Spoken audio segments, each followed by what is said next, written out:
Ano ba naman yan, Kyla? Ang payat-payat mo. Para ka ng kalansay. Sayang ang beauty mo, girl. Sabi sa akin ng kaibigan kong sikat. Sa edad na 12, kung titingnan ay parang 10 taon lang ako dahil sa kapayatan ko. Kumakain naman ako ng tama. Hindi nga lang ganun karami dahil pinagkakasya lang ni mama ang perang binibigay sa kanya ni papa mula sa paglilibor. 3 kasi kaming magkakapatid at ako ang panganay. Maliit pa ang kapatid ko. Pareho pa silang naggagatas kaya naman talagang hirap kami sa buhay. Mabuti na nga lang talaga at nagpalaygit na si mama, kaya hindi na kami nadagdagan ulit. Hayaan mo na, kapag lumaki-laki naman ako magkakaroon din ako ng laman. Alam mo naman na hirap kami sa buhay, di ba? Pinagkakasya lang ni mama ang perang naiuwi ni papa. Basta ang mahalaga, may almusal, tanghalian at hapunan kami, kahit na hindi ganun kadami. Nakangiting sabi ko kay Kat. Bumuntong hininga muna siya bago nagsalita ulit. Hayaan mo, kapag yumaman ako tutulungan kita. Kakain tayo ng masasarap. Sa ngayon, wala muna ha. Alam mo naman na hindi rin kami mayaman. Kumbaga nakakasurvive lang sa araw-araw dahil 2 lang naman kaming magkapatid. Sabi naman sa akin ni Kat kasabay ng tipid ng ngiti. Huwag kang mag-alala, yayaman din tayo. Darating ang araw na mabibili natin ng lahat ng gusto nating 2. Sabi ko sa kanya, sabay tumawa ng bahagya. Tama, talagang yayaman tayo. At best friend pa rin tayo pagdating ng araw na yon. Sabi niya na nakipag-appear pa sa akin. Excited kaming pareho sa mga sinasabi namin. At halos hindi na kami makapaghintay na dumating ang araw na yon. Ilang sandali pa ng pagkukwentuhan namin, ay may tumawag sa akin na isang pamilyar na boses. Paglingon ko sa likuran, si Ninong Eman pala, ang mabait at napakagwapo kong ninong. Hi Ninong, bakit po? Tanong ko sa kanya. Nasaan pala ang papa mo? Tanong naman niya sa akin. Ay nasa site po, mamayang hapon pa po siya makakauwi, mga alas 5 po. Sagot ko sa kanya. Ah, ganun ba? Iimbitahan ko sana siya bukas sa bahay dahil birthday ng mami ko. Sabihan mo siya na pumunta ha. Aasahan kong pupunta siya. Wika ni Ninong sa akin. Sige po Ninong, sasabihin ko po sa kanya pag uwi. Malawak siyang ngumiti at saka hinaplos ang buhok ko. Pagkatapos ay may inilabas siyang wallet galing sa bulsa niya. Naglabas siya ng kulay blue na pera. Kinuha niya ang kamay ko at inilagay doon ang perang kinuha niya sa wallet niya. Para sa'yo to. Bumili ka ng maraming food mo, okay? Ang payat-payat mo na, Kyla. Hindi na magandang tignan. Sige na, alis na si Ninong. Pakisabi na lang sa papa mo, ha? Nanlalaki ang mga mata ko habang nakatingin sa hawak kong pera. Ngayon lang ako nakahawak ng ganito kalaki. Alam kong marami to. Palagi naman akong binibigyan ni Ninong Eman ng pera sa tuwing pupunta siya dito. Pero ang binigay niya sa akin ngayon ay hindi biro. Dahil alam kong malaking halaga to. Opo, Ninong. Maraming salamat po. Sigaw ko sa kanya dahil nakasakay na siya ng sasakyan. Kumuway pa siya sa akin bago niya tuluyang pinaandar ang sasakyan niya. Habang hawak ko naman ng mahigpit ang perang ibinigay niya sa akin. Wow, ang bait talaga ng ninong mo.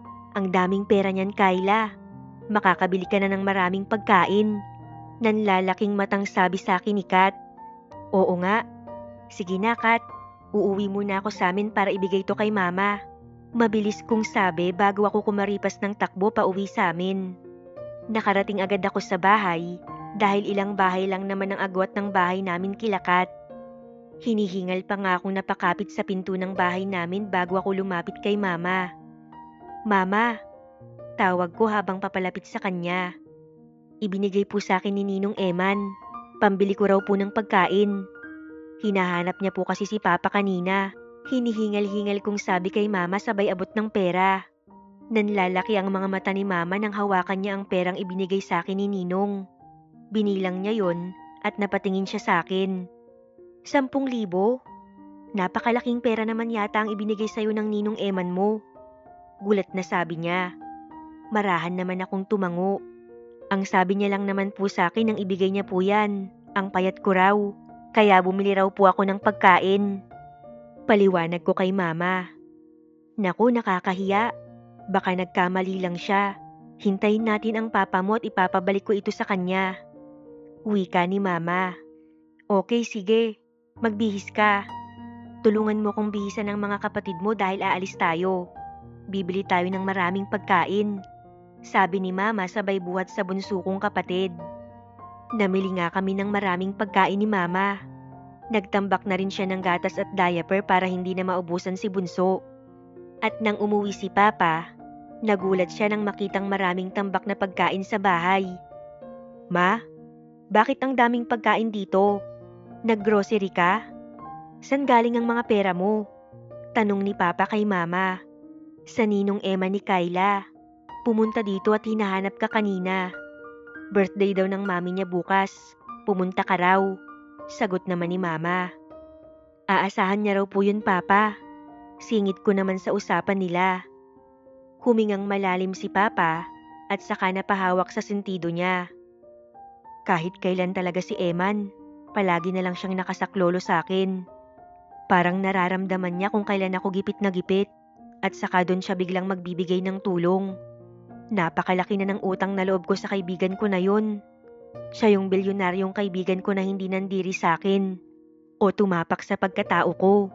Siya ang palaging nandyan para sa akin mula noon hanggang ngayon. Maramdaming sabi ni papa. Nilapitan siya ni mama sabay yakap. Kaya nga sa lahat ng kaibigan mo nun, siya ang tunay. Dahil kahit na walang-wala ka na, hindi ka niya iniwan. Hindi ka gaya ng mga kaibigan mo noon na parang hindi ka nakilala. Dahil mga umangat na sila sa buhay kaya hindi ka na nila pinapansin. Nakatingin lamang ako kina mama at papa. Naisip ko bigla si Ninong Eman. Naisip ko na balang araw, makakabawi rin ako sa kabutihan niya sa amin. Nang sumunod na araw, dumating ang mayamang kapatid ni Papa na si Tita Eden, galing sa Cavite. Nagbigay din siya ng tulong sa amin. Siya naman ang mapagbigay naming tita. Napakabait at wala kang masasabi. Hindi kagaya ng ibang kapatid ni Papa na nilalait siya dahil nga sa kami lang ang mahirap. Si Papa lang ang mahirap sa kanilang magkakapatid. Kapapasok ko pa lang sa loob ng bahay nang mapatingin sa akin sina Mama at Tita Eden. Nakipaglaro kasi ako sa labas nung dumating si Tita Eden. Lumapit sa akin si Mama at saka hinawakan ako sa dalawang kamay. Anak, gusto sana ng Tita Eden mo na sa kanila ka muna tumira para may kasama siya doon. Nabalitaan mo naman na wala na ang asawa ng tita mo, di ba? At wala naman silang anak kaya malungkot din ang tita mo. Mahinahong sabi sa akin ni Mama. Lumapit naman sa akin si Tita Eden. Ibibigay ko lahat ng gusto mo, Kyla. Pag-aaralin din kita para magkaroon ka ng magandang trabaho kapag nakapagtapos ka. Matutulungan mo pa ang pamilya mo kapag kumikita ka na. Napatingin ako kay Mama. Anak, ayos lang sa akin na kay Tita Eden ka na muna. Kasi sa kanya, makakapag-aral ka ng maayos. Hindi ka nahihinto tulad ngayon. Kaya kung papayag ka anak, dun ka muna sa tita mo para may makasama rin siya. Napatingin ako kay tita na nakatingin sa akin. Nakaramdam ako bigla ng lungkot dahil alam kong malalayo ako sa pamilya ko kung papayag ako. Pero naisip ko rin ang sinabi ni tita na kapag nakapagtapos ako at nakahanap ng magandang trabaho, matutulungan ko ang pamilya ko. Maibibigay ko na rin ang mga gusto nila. At magagawa ko pang matulungan sina Mama sa pagpapaaral ng mga kapatid ko. Sige po, Mama. Pumapayag po ako. Sabi ko nang nakangiti. Niyakap ako ng mahigpit ni Mama at narinig ko na humihikbi siya. Hayaan mo anak, dadalaw-dalaw ka naman dito kapag wala kang pasok. Para kahit papano ay nagkikita pa rin tayo. Mag-iingat ka palagi at huwag kang magpapasaway sa tita mo ha. Mabilis akong tumango. Opo, Mama. Magpapakabait po ako. Sabi ko, sabay tingin kay Tita Eden na ngayon ay nakangiting nakatingin na sa akin. Lumuwas kami ng Manila at naging anak na ang turing sa akin ni Tita Eden. Kyla, ihahatid na kita sa kwarto mo. Sabi nito sa akin, nadala ang iba pang mga gamit ko pagdating namin sa bahay niya. Sige po, Tita Eden. Maraming salamat po. Nakangiti kong sabi. Simula ngayon, pwede mo na akong tawaging Mama Eden dahil hindi ka naman iba.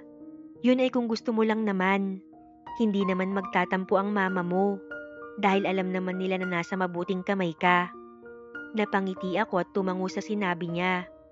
Nahihiya man ay sumang-ayon na rin ako. Sige po Mama Eden. Hanggang sa nakasanayan ko na siyang tawagin na mama. At tulad ng sabi ni Mama Eden noon, ay nakapag-aral ako sa isang magandang paaralan. Private school, simula grade 6 hanggang sa magkolehiyo. Hindi ko naman binigo si Mama Eden at sinigurado ko na mataas palagi ang markang nakukuha ko.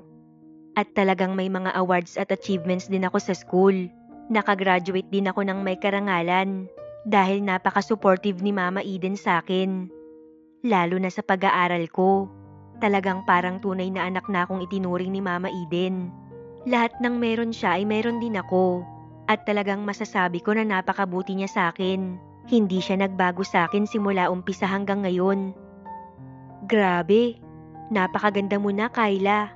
Para kang isang artista. O di kaya ay isang model. Dati lang dugyot ka pa at payatot.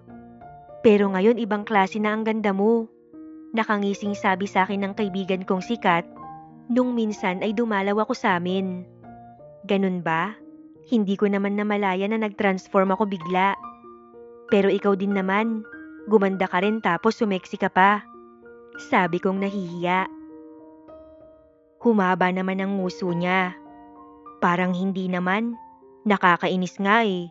Nagkakatigyawat ako. Kung hindi nga ako gumamit ng skincare baka dumami na to. Mabuti nga ngayon at naubos na kahit papano.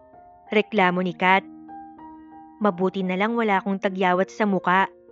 Tutubo lang sila kapag magkakaroon na ako. Pero mga 2 o 3 lang. Sabi ko naman, sabay haplos sa pisngi ko.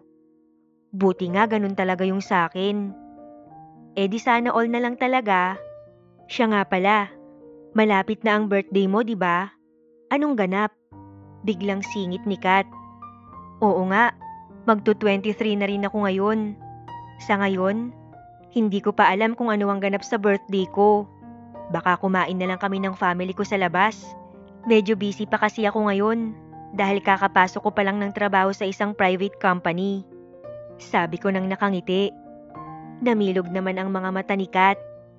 Wow, sana all na lang talaga. Gusto ko ring makapasok sa ganyan. Kaya lang lagi naman akong bagsak sa interview. Ang hirap talaga kapag bobo. Sabi niya sabay tawa ng malakas. Siniko ko naman siya. Grabe ka naman sa sarili mo. Wala namang taong bobo. Siguro talagang mataas lang ang standard nila. O may hinahanap sila na sagot at yun ang gusto nilang marinig mula sa'yo. Naku, wag mo na nga akong utuin pa, Kyla. Iniba mo lang eh. Pero bobo talaga ako. Kasi hindi ko naman talaga nasasagot ng maayos.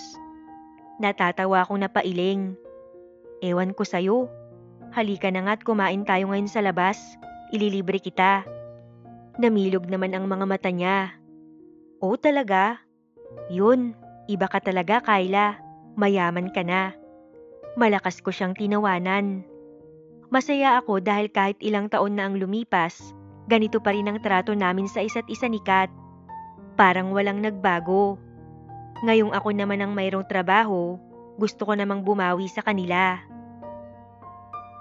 Sa trabaho ko naman, hindi ko nga lang alam kung sino ang CEO ng kumpanyang pinagtatrabahuhan ko.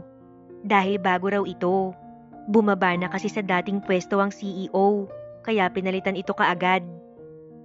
Kinabukasan, nagising ako sa lakas ng alarm clock ko. Kahit na medyo inaantok pa ay talagang bumangon na ako. Mag-iisang linggo na ako dito sa inuupahan kong apartment. Kahit papano ay nasasanay na ako. Hindi na ako sa bahay ni Mama Eden nakatira dahil alam kong okay naman siya ngayon dahil may karelasyon na siya.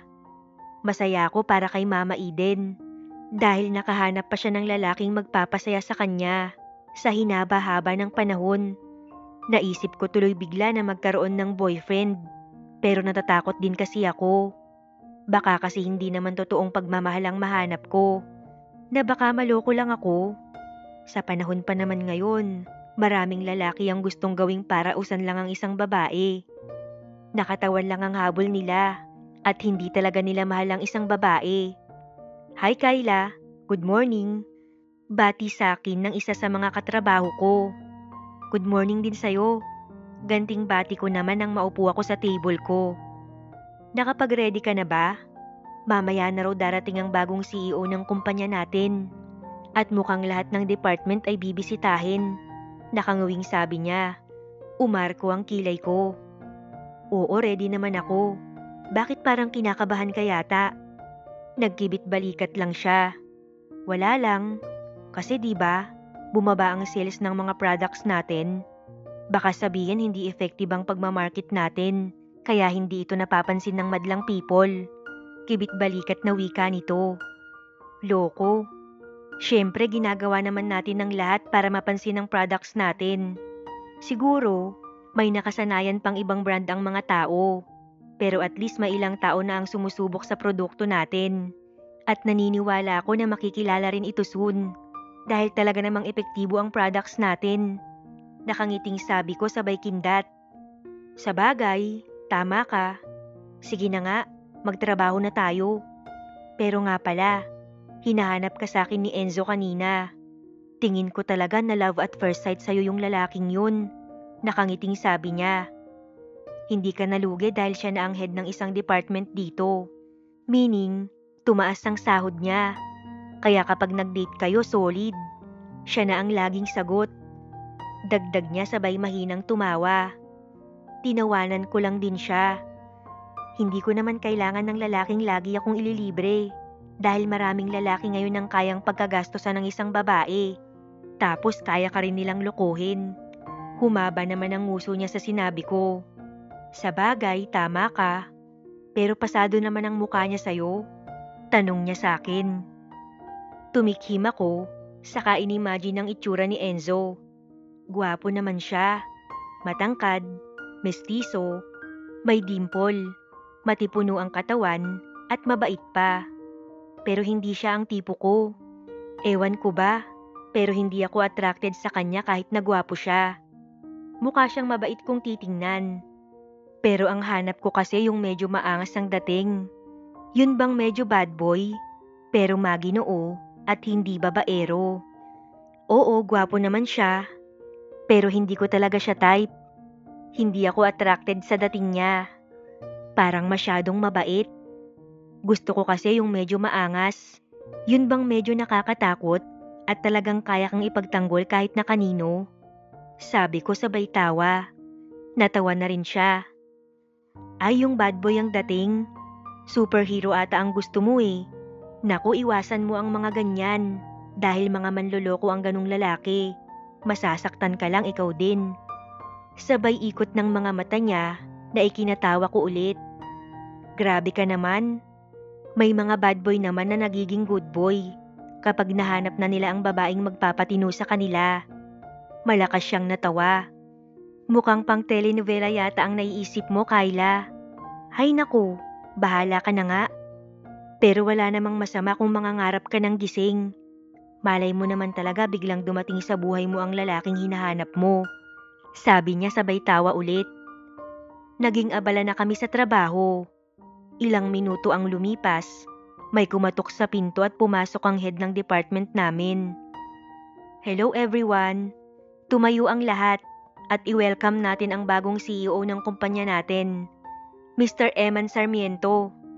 Agad akong napatayo kasabay ng panlalaki ng mga mata ko. Si Ninong Eman ba ang bagong CEO ng kumpanyang to? Kulang na lang ay magningning ang mga mata ng babaeng katrabaho ko dito nang pumasok si Ninong Eman. Talagang siya nga, hindi nga ako nagkamali ng dinig. Napakagwapo ngayon ni Ninong. Hindi mahahalata sa itsura niya na maedad na siya. Sa pagkakaalam ko, 40 years old na siya sa August.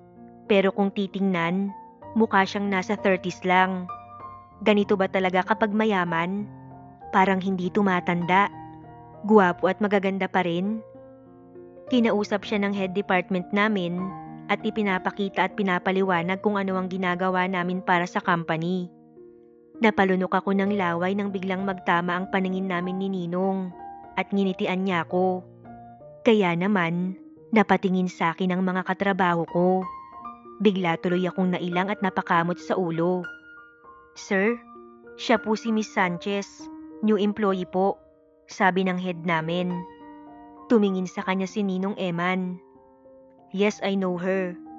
Inaanak ko siya," nakangiting sabi ni Ninong bago siya tumingin ulit sa akin. Napaawang naman ang mga bibig ng mga katrabaho ko at lahat sila ay nakatingin sa akin. Hindi ko tuloy alam kung ano ang sasabihin sa kanila. Bigla tuloy akong nahiya. Lumapit naman sa akin si Ninong Eman at nagmano ako. Pero bigla na lang bumilis ang tibok ng dibdib ko. "Hindi mo sinabi sa akin na dito ka pala nagtatrabaho," nakangiting sabi niya. Hindi ko rin po alam na kayo po pala ang bagong CEO." Nahihiya kong sabi sabay kamot sa ulo. Malawak na ngumiti si Ninong, dahilan para mas lalo siyang naging gwapo sa paningin ko. "Masaya ako na dito ka nagtatrabaho. Mukhang gaganahan ako magpunta dito," sabi niya sabay kindat sa akin. "Kayla, ikaw na talaga," sabi ni Amera nung pumasok ako sa opisina namin. "Ha?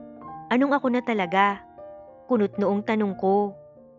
"Mapapasana all na lang kami sa'yo dahil ninong mo pala ang CEO natin. Ang hot, gwapo, at ang yummy ng ninong mo. Alam mo bang sa edad na 40 ay wala pa siyang girlfriend? Mukhang pihikan yata sa babae. Kaya marami pa ring babae ang nagpapapansin sa kanya lalo na dito. Sa pagkakaalam ko, maraming babaeng sikat o anak ng mga mayayamang tao ang nagpapapansin sa kanya. Kahit nga yung mga nasa edad 20s nagpapapansin sa kanya." Tinitigan ko si Amera. Hindi ko rin alam kay Ninong Eman pero minsan, narinig ko silang nag-uusap ni Papa. Naiinis daw siya sa mga babaeng umaaligid sa kanya. Dahil lahat daw yun, pera lang daw ang habol sa kanya. Kumbaga naglalandian pa lang sila kung ano-ano na ang hinihingi ng babae. Ang hanap daw ni Ninong ay yung totoong pagmamahal. Yun bang mamahalin talaga siya ng babae hindi dahil sa kung anong meron siya? Napaisip si Amera. Totoo, maraming babae ngayon na yaman lang ang habol sa isang lalaki. Pero minsan kasi, kailangan din na may kaya ang lalaking magiging karelasyon mo. Dahil hindi naman nakakain ng pagmamahal. Hindi ka naman mabubusog sa pagmamahal. Oo naman, pero syempre dapat mahalin din ng isang babae ang isang lalaki kahit na naging praktikal siya sa buhay. Sabi ko naman. Pero matanong nga kita, hindi ka ba nagkakaroon ng crush sa ninong mo? Namilog ang mata ko sa sinabi niya. Ha? Naku, wala. Kaloka ka naman. Kasing edad niya lang si Papa, no? Bale parang pangalawang papa ko na rin siya since ninong ko siya. Todo iling kong tanggi. Talaga ba? Kasi kung iba yan, nagkagusto na sila sa ninong nila. Uso na ngayon yung nagkakagustuhan na magninong. Minsan pa nga mag-uncle. Ibang klase rin ng pag-ibig, no? Pero masarap magmahal ng bawal. Nakabungis-ngis niyang sabi. Sa bagay, may narinig na nga akong ganyan. Pero hindi ko naman maitatanggi na ang gwapo ni Ninong. At saka talagang kapag nakikita ko siya, humahanga ako sa kanya. Kasi talagang napakabait ng ninong ko na yan. Pero parang nakakailang naman kung magkakaroon ako ng crush sa kanya. Ninong ko siya. Sabi ko at saka alanganing tumawa. Tumaas ang kilay ni Amera. Anong nakakailang? Walang nakakailang dyan dahil hindi naman kayo magkadugo. Magninong lang kayo, no? At kung iniisip mo ang layo ng edad ninyo, walang masama dun.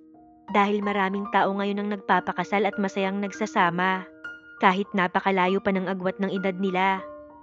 Mahina akong natawa. Naiisip ko pa lang na magkakagustuhan kami ni Ninong Eman. Napapailing na lang ako sa sarili ko. Talagang malabo. Pero kahit noong teenager pa lang naman ako, may paghanga na ako sa kanya. At naisip ko na magiging maswerte ang babaeng mapapangasawa niya. Sino ba namang hindi hahanga sa katulad niya? Gwapo,